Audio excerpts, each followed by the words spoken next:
Let me just say it straight. Chasing success makes you miserable. And I know how that sounds, especially coming from someone who makes content about productivity and building their own business. But hear me out. The only way to actually succeed in life, to feel fulfilled, to be happy, is to live the life you want. Not what society wants, not what your parents want, not what influencers want, not even what your partner might want, but what you want. So today, we're gonna talk about why we keep chasing somebody else's definition of success and how to find yours. So let's dive in. There are 3 interconnected reasons why we keep chasing the definition of success that isn't ours. And the first problem is the information we consume.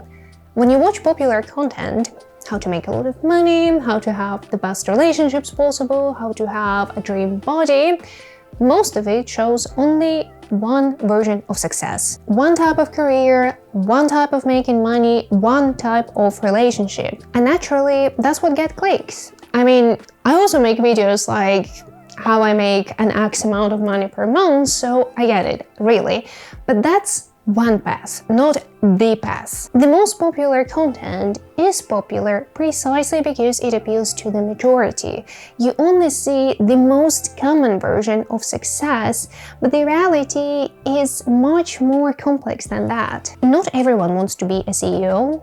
Not everyone wants to run a business. And even among people who do, not everyone wants to run a digital business or be an influencer or whatever the trending path is. The point is, there is more than one version of success. And it's not just that the content shows one path.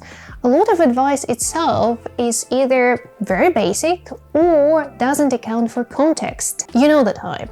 Just know your niche and stick to it. Yes, the basics matter, but there's plenty of advice with no substance to it. And more importantly, most advice online doesn't acknowledge that what actually drives results is time and experience. You watch a 10-minute YouTube video thinking it'll solve all your problems, but what actually solves your problems is trying and failing and trying again. Despite what you might hear online, it's not a certain framework that brings you success. It's resilience, perseverance, and trust in yourself. What brought people you're watching online to success isn't a particular framework or strategy, it's trying and failing for maybe 10 plus years until they find that one methodology that worked for their context, their mindset, and their situation overall. And the chances that your context will be exactly the same as theirs, absolutely zero. So you're consuming content that shows one blueprint created by people whose content is different from yours, and you still wonder why it's not working for you. Once you've consumed all this content showing you one version of success, the culture around you reinforces it. Now, I have a complicated relationship with the hustle culture we all live in. On the one hand, if you want to succeed, you need effort. I believe in the exchange principle. That is, if you want to receive something, you have to give something in return, usually your time and or energy. And we do see it with a lot of successful people online. They do work their butts off to get to where they are. That's real. But where it gets problematic is this idea that we all have to work 60 or 80 or sometimes 100 hours a week, or otherwise we are somehow lazy or not serious. Which is obviously not true. And this applies to everything, not just career. Lifestyle content says, exercise 5 times a week, eat perfectly, meditate every single day. But it doesn't account for different life situations, for the need for flexibility, for different seasons of life. Maybe you're going through finals at uni. That tends to be demanding. So for a whole month, you might be able to exercise only once a week or not at all. I wouldn't guilt trip myself into discipline at that point.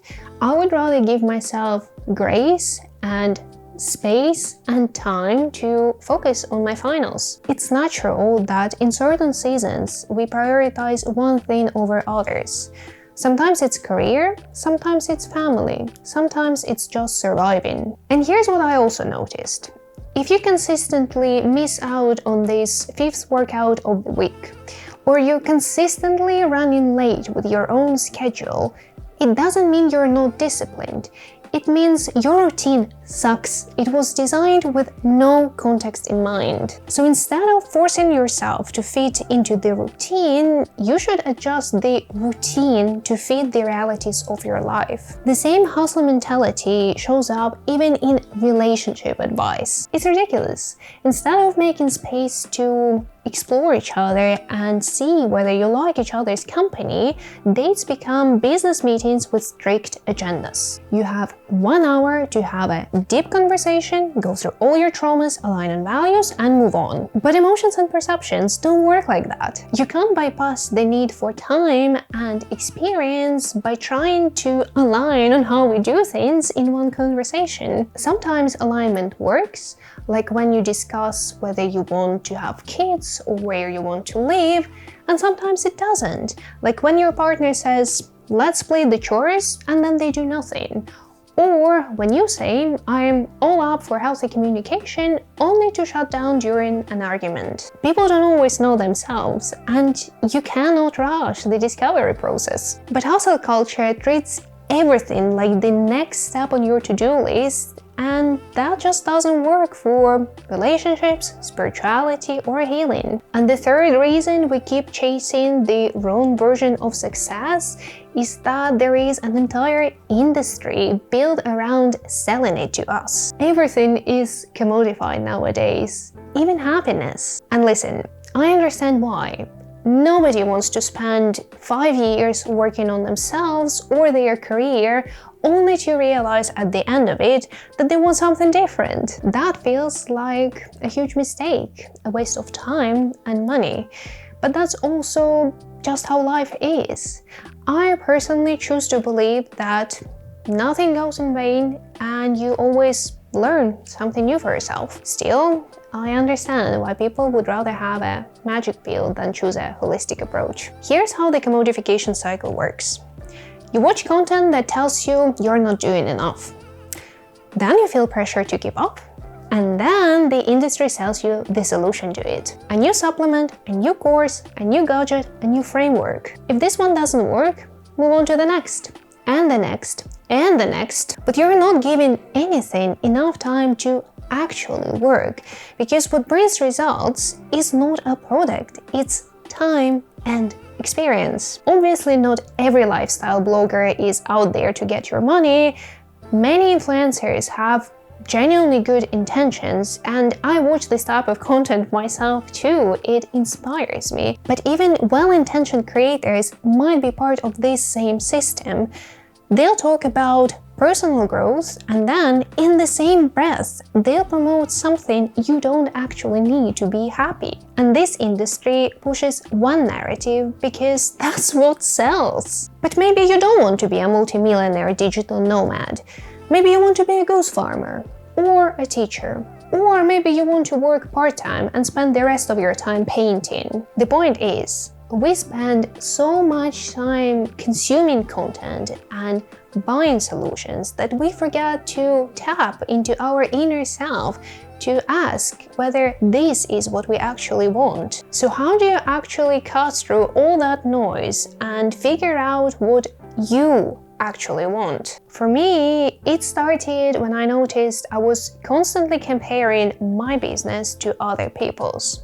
I would see someone hitting 6 figures in 6 months and feel like I was failing. But when I stopped and asked myself what I genuinely wanted, the answer wasn't 6 figures. It was balance. It was enjoying my work and having time for self-development. And once I got honest about that, everything got simpler. Not easier, but simpler. I declined the stability of 9 to 5 to work for myself, and then I decided not to chase a higher income because I wanted balance more. So how do you figure that out for yourself? Here are 3 questions that help. Question number 1. When do you feel most alive? Not productive, not accomplished, alive. For me, it's when I'm cracking a content puzzle for my clients, when I'm creating that set content for my clients, or when I'm learning something new about psychology or spirituality. None of that requires a six-figure business, but all of it requires mental space and energy. So when I'm designing my life, I have to make sure I'm creating space for those things, not just chasing the income number. Question number 2. What are you willing to sacrifice for? Everything requires trade-offs. The question isn't whether you will sacrifice something, it's which sacrifices feel worth it. For example, I am willing to sacrifice high income for balance.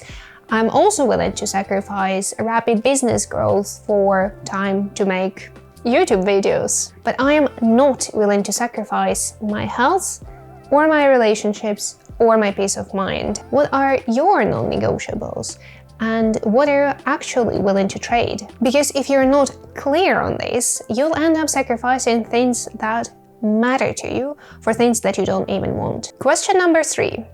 Whose approval are you chasing? This is the big one. Are you chasing a certain income because you want financial security, or because you want to prove something to your parents, your friends, society at large? Are you pursuing a certain relationship style because it feels right to you, or because that's what you see online? Are you building a business because you genuinely want autonomy, or because calling yourself an entrepreneur seems impressive? Name the voices in your head that aren't yours. Once you see them, you can choose whether to listen to them or not. And here's what I really want you to hear. Whatever your choice is, it's okay. If you want the 80-hour work week and $1 million, great. If you want a small life with lots of margin, that's also great. If you want the traditional relationship and a kid, that's amazing. If you want to live for yourself and yourself only, that's amazing too. The only wrong answer is living someone else's version of success, because that will make you miserable, even if it's a lot of money or the dream partner or the dream body. It will never make you happy if it's not yours. So this is why chasing success makes you miserable, because success looks different for everyone and you need to spend time to find your own version of it. Let me know in the comment section if this resonates and what success looks like for you. And other than that, I wish you a great day and I will see you next time. Bye bye.